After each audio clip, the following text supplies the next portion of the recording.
Welcome to the top 10 most anticipated comics for December 7th, 2022. Guys, I'm Mike Spider Slayer. Welcome back to Comic Book Corner 2.0. It's never too early to start that pull list for next week, and hopefully this list helps you make decisions on what comic books to buy. And guys, I can't believe it's December, but before we dive into the list, I gotta give a quick shout out to the Night Library. So there's nothing wrong with reading free comic books, so why don't you check out the Night Library? Here at the Night Library, you can find free comics, free manga, free graphic novels, and more. Some books already in the archives: Red Hunt, a gritty action-packed story of violence, monsters, and the blood-crazed hunters who seek them out. Some men hunt the monsters, others they become them. Also available, Song of Stone and Warlock. New content is always in the works, and make sure you sign up for the Night Library newsletter for up-to-the-minute updates on latest projects, sweepstakes, and new releases. So not only is the Night Library providing you free comic books, but if you enter your email and join their mailing list, they will send you a free gift. It's a win-win, no risk for you. So check out thenightlibrary.net. I'll leave it in the description box below. All right, so the book that's on the hot seat goes to Spider-Man issue 3, guys. That's right, Dan Slott's Spider-Man has a story that we have seen before when it comes to the Spider-Verse, and now there's so many freaking Spider characters on the pages, no one can capture the spotlight. This book just feels totally unoriginal to me, and it's like I want to get through this Spider-Verse stuff to see what Dan Slott has to offer going forward in this series, but I tell you what, this has been a chore to get through after that second issue. The first issue was okay, and the second issue was a complete bore fest. So we'll see what happens. Legacy numbering 159, 28 pages, and $4. All right, but what's the book that's on the rise? Well, the book that's on the rise this week goes to Daredevil issue 6. Very solid book this particular week as we get to see Daredevil and Elektra actually not only team up together, but they most recently got married, and they're part of the Hand, I think it is now, and they're giving everybody in their little clan, they have superpowers, and they're going to prisons and releasing people to join their little cults for a better cause. And now it looks like in this issue the Avengers are going to get involved and find out, hey, what's happening here? So just like I said in the beginning of this run, things started off slow, right? But just like Chip Zdarsky did in the last volume, same thing, and hopefully this one now picks up going forward. So I'm looking forward to it. There's legacy numbering 654, and this is 28 pages, and this is a $4 comic. All right, coming in at number 10, this is just a one-shot. This is a special. There's no Tony S. Daniel artwork in this one, but this goes to Noctera Val Special. This is issue 1, and here's what it says on the description. Val reflects on her hard and sometimes merciless past in the wake of the shocking events at the conclusion of the Pedal to the Metal. That was the last story arc. But when an unlikely ally reveals a way to find Val's convoy and take him to Eos, Val must go against her every instinct in order to trust this new partner.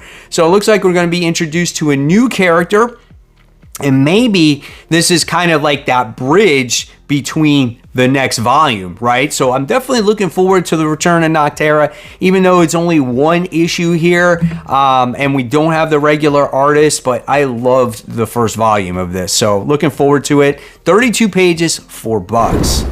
Coming in at number 9, we have the Extreme X-Men issue 1. The Extreme team is back, and guess what, guys? Chris Claremont is going to be the writer of this, and we're going to have, which looks like Wolverine, Domino, Storm, Bishop, I think, Kitty Pryde. So there's a lot of different types of characters in this actual book. Let me see if I can find more of the It looks like we're going to get Rogue in here and Gambit. So there's a lot of people joining this team. And if you got Chris Claremont writing it, hopefully he has a good story to tell here. I wasn't a huge fan of his Gambit story, and I dropped off of it. So I'm going to keep my fingers crossed that this could be the best X-Men book that we get.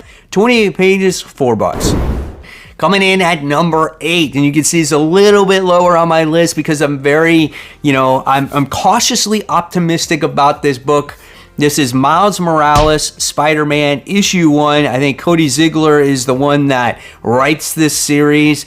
I have not read a good Miles Morales series since Brian Michael Bendis wrote the character. I know you're like, Bendis, but Bendis is the one that created the character. Bendis is the one that wrote the character for the longest time and had the best voice. And ever since the character has shifted over to the 616, it's not been the same.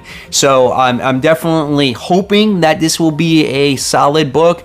I am excited that we're going to get away from Spider-Man, I think, and it looks like Miles Morales has a new mentor, which a lot of you said it was Misty Knight, and I think it has been proven that it is Misty Knight, and he's going to be going against the Scorpion. Now, that's okay in the beginning, right? But my issue is Miles needs Spider-Man characters for himself. Like, he needs his villains. And what are you going to introduce that's not going to be Spidey's characters, right? So he needs his own identity, but we'll see what happens. 36 pages, $5. Number 7 now. We have Fantastic Four. This is issue 2, and issue 1 was a definitely different type of issue 1 where you did not get to see the entire Fantastic Four. You were only introduced to Thing and Alicia, and they wound up going through this Groundhog Day experience, which was a lot of fun, right? And at the end of the first issue, you were teased on something much grander is going to happen in the series in the future, and how Johnny Storm and Reed Richards and Sue Storm all involved in this. We just don't know. So I like how they kind of left you hanging in that first issue. So I don't know. We'll see what happens. Looks like we're going to get Doombots in this one too. So that could be fun when you got Dr. Doom in a Fantastic Four book. 28 pages, $4. Moving on to number 6, we have Ghost Rider issue 9. I can never not be happy with this book. It's so gory, it's horrific. I love what Johnny Storm was going through in the first 7 issues of this book, and now he has created a new villain, which is a darker version of himself. He is called Exhaust. So we'll see what happens in this issue. I guess we're going to learn more about this character and what his MO is. And I love how we get to see Johnny Blaze teaming up with, I don't know, there's this female supernatural agent that has powers and stuff like that. And I guess they're going to be teaming up. I don't know. But what I've read so far from Benjamin Percy and in the Ghost Rider series has been very entertaining and probably one of my favorite Ghost Rider stories. Legacy numbering 252, 28 pages, $4. Moving on to another book that has surprised me this year, and I know maybe at times my opinions are not super popular with other people that maybe have a more historic connection to certain characters, but I've been really enjoying The Punisher, and this is The Punisher issue 8.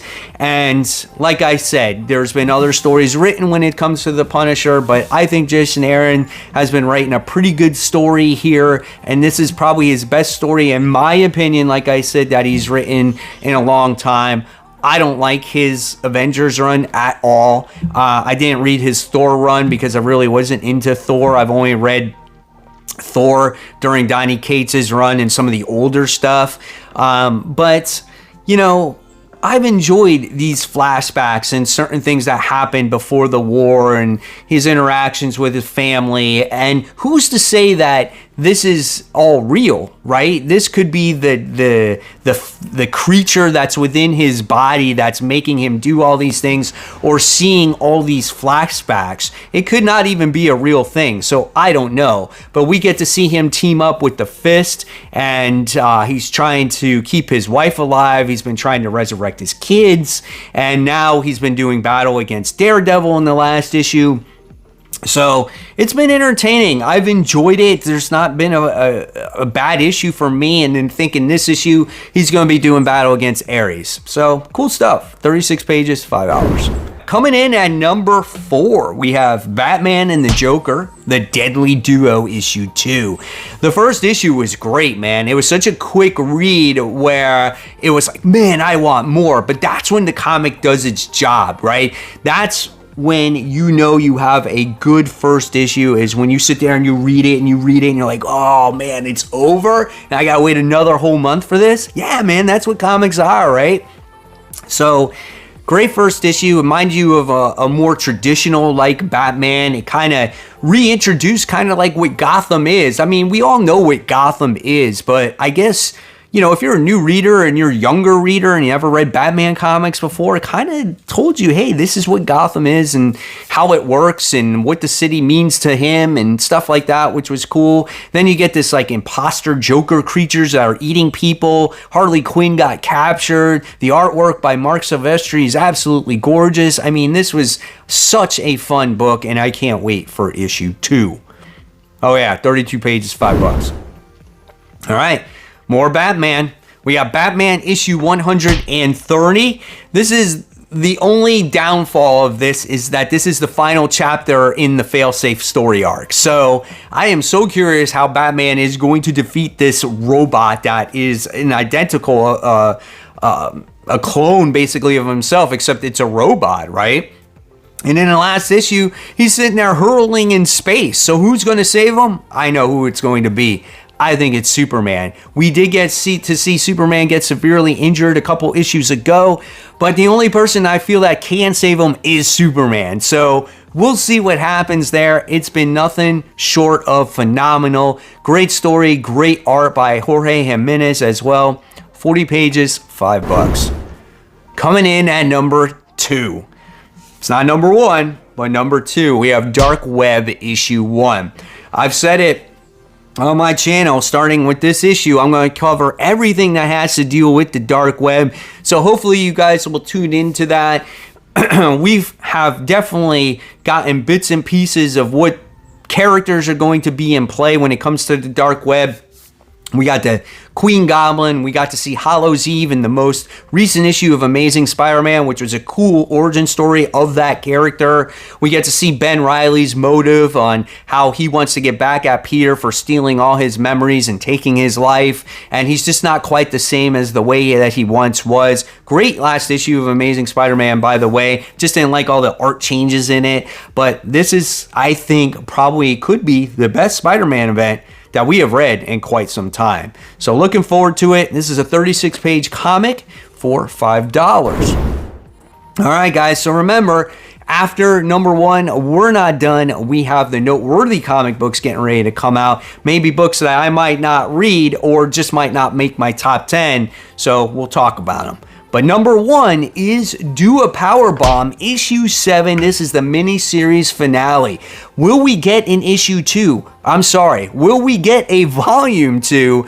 Could we see a tournament again in the future with maybe even more at stake? I would love to see it.